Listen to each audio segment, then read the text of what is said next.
Շնորհակալություն։ Պարոն վարչապետ, պատերազմի եռագլուխ կուսակցության առաջնորդների գործակալներ լինելու վերաբերյալ փաստերը արդեն շրջանառվում են մամուլում,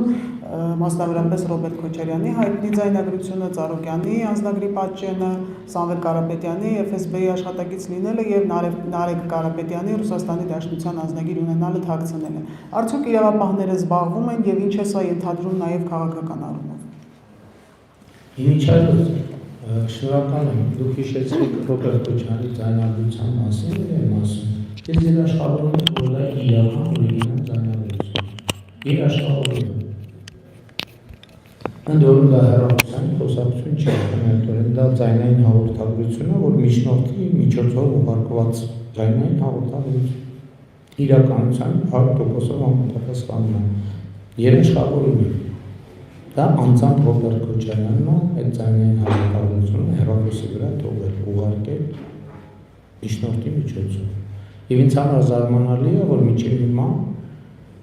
քաղաքացիական հասարակությունը, հետաքննող լրագրողները եւ այլն ընդհանրապես ոչ մի չի պատվիրել փորձակնություն։ Հատկեց բառացին դե դա արհեստական ինտելեկտի ստեղծած է, հա, լավ, երևի արհեստական, մոռացան բոլորը։ Մարդը ասում է, որ ինքը Հայաստանում քաղաքական գործունեությունը ծավալում այլ երկրի կուրացիայով։ Ինքսա քաղաքական եւ այլ քաղաքական հետևանք առաջին հերթին, որտեղ ես վստահ չեմ, որ իրավական գնահատականի հարց կա, որովհետեւ մենք երբ որ ասում ենք գործակալ, պետք է հասկանանք, որ կա մի քանի շերտ կա ազդեցության գործակալ, որ այդ երկրի շահերի լոբինգն է անում, մեր օրենսդրությունը վստահ չեմ, թե նման բան նախատեսում է, բայց առնվազն քաղաքական գնահատականի դա արժանի է։ Երկրորդը էս էլ կա, որ ինքնին որևէ երկրահատուկ ծառայության աշխատակից լինելը վստահ չեմ, չգիտեմ ինչքանով է քրեական հետապնդման ենթակա այդ